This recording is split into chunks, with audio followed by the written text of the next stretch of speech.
There's another 104 days of summer vacation.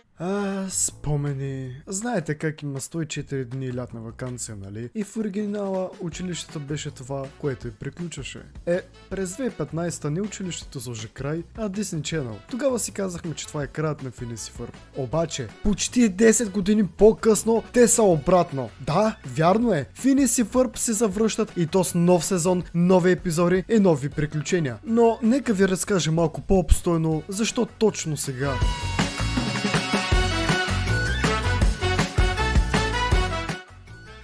Голямото завръщане вече е факт. Новия сезон вече излезе в Disney+ и започва с цели 10 епизода наведнъж. Но това не е всичко. Още 30 епизода тепърва идват, така че феновете ще имат за какво да се вълнуват.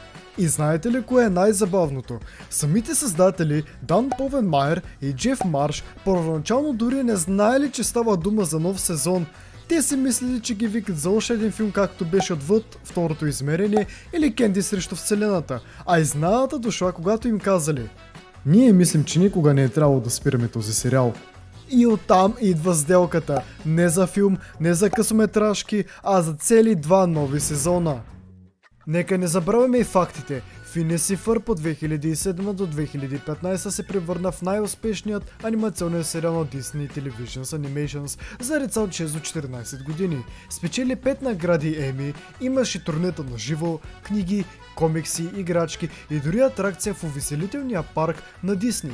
Освен това, сериалът никога не се е страхувал да бъде малко по-зрял. Създателите идват от семейство Симпсън и животът на Роко и вкараха този по-умен хумор и тук. И явно това е една от причините сериалът да не остарява и до ден днешен.